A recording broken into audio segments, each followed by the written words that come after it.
Thank you very much for the attention. Welcome everyone.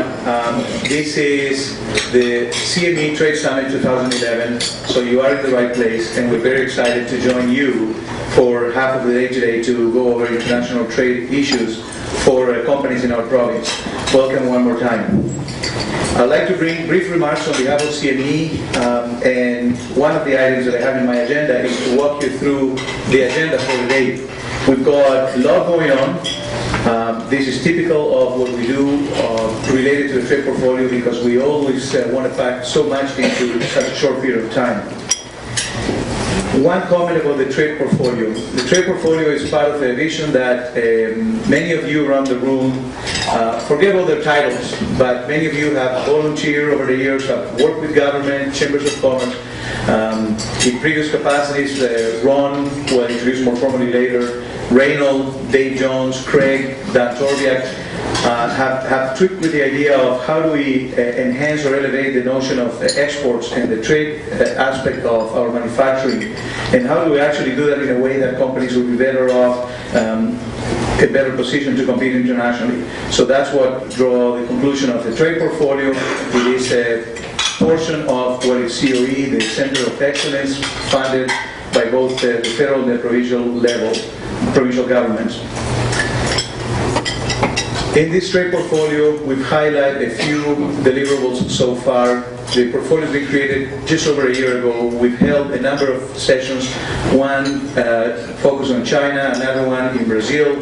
We've launched an initiative called B2B, which is a business-to-business procurement session where we identify a mega international company, Vale, in the mining sector, and we put through 19 companies from Manitoba, where we granted them a one-on-one meeting with their buyers and procurement, and even the general manager from Brazil, who in Canada attended those sessions.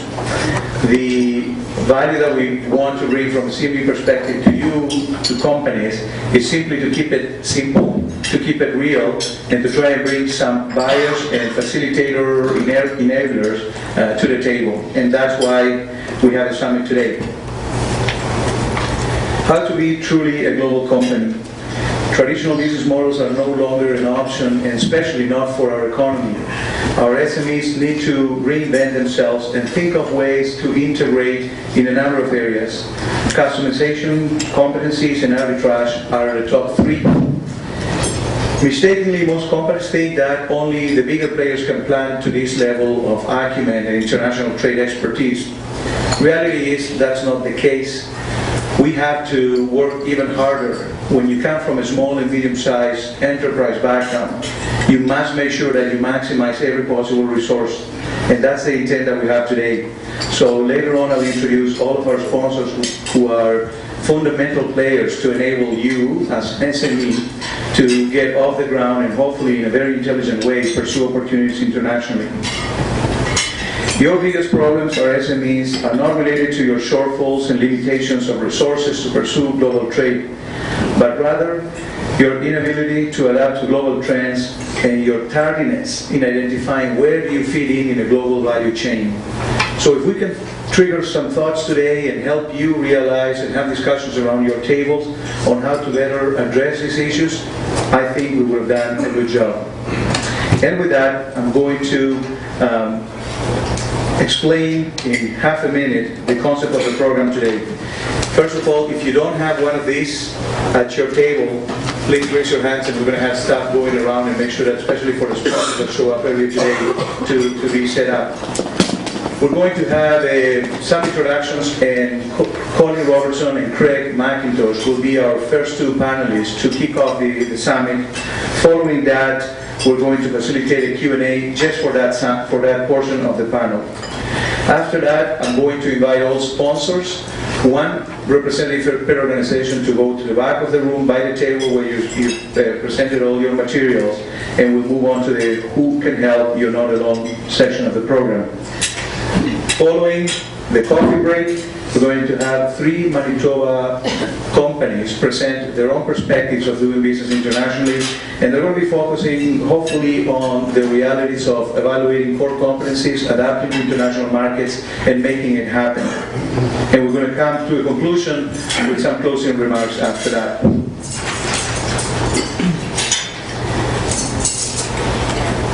Our sponsors will be recognized throughout the day, but I wouldn't do justice if I didn't highlight the importance of you taking the call and accepting to support CME and partnering with CME.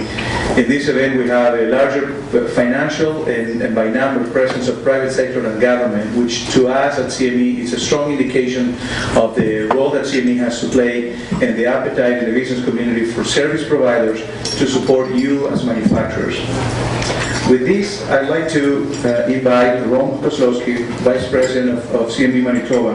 It's always troublesome to have to say Ron titles, but I think there's only 2 people in this room that don't know Ron, and actually they were coming to the next seminar, so they already left. So with that, Ron, please join us. The infamous, or as Martin Cash called me once, the hard-working Ron Kozlowski. My staff has never let me forget that. Anyway, it's really exciting for me to be able to say a few words to kick off this event.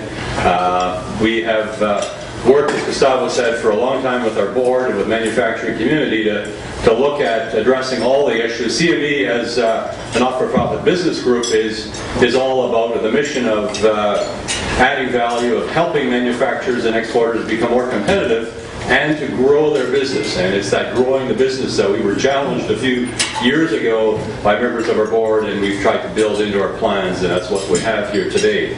So with the things that CME does have to do with things like intelligence and information. We try to help companies that way with business opportunities. Gustavo mentioned B2B, trying to make connections, trying to add value, reduce costs, training and tours and visits, learning kinds of occasions. We facilitate those.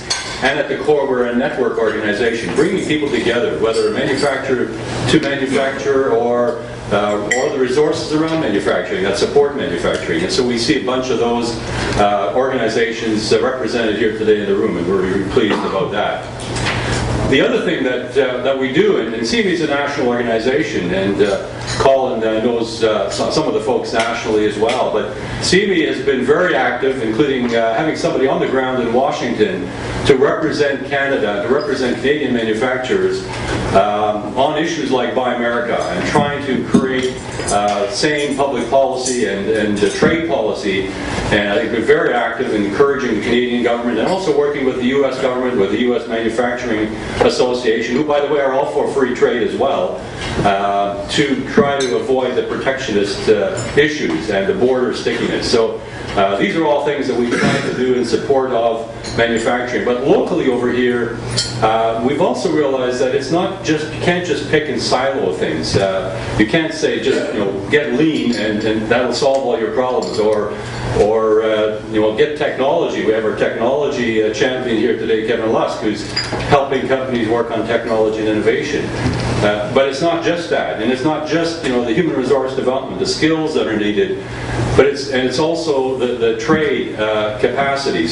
But all 4 of those working together is really what companies are looking for, is putting that total package, that enterprise-wide package of skills and competencies and strategies together, and that's what we're trying to support manufacturers and exporters with. So I could go on and on here, but I want to get to allow you to hear the speakers that we've brought in today. So let me just finish by thanking everybody who's here, the staff that did a great job, and I'll turn it back to Gustavo, but there's so many arms here that I've been told that have twisted, that are hurting today because he's done some twisting, but he's a great convincer and has put together a good program. Thanks, Gustavo, for that. But the other staff that support as well and that do the other parts of the business. The sponsors, of course, you see them up on the chart over there. You'll hear about them. Please visit their booths as well. Our government sponsors and supporters, we appreciate and value the federal government, the provincial government, and the city of Winnipeg as well. Appreciate your support in that. And in that vein, I'd like to welcome Andrew Swan. Andrew's the Minister of Justice, and perhaps we need to apply some of those skills in terms of the the trade relationship discussions we're having across with the U.S., get some justice going there. But Andrew, I also know from his previous portfolio where he was actually involved in fact, he calls himself the backup entrepreneurship training and trade minister. I guess they have that kind of thing in the lineup as well. So if one goes down, which is Peter Bjornsson, physically and or from an attendance perspective, then the backup comes in. So we're very well served this morning with a great backup.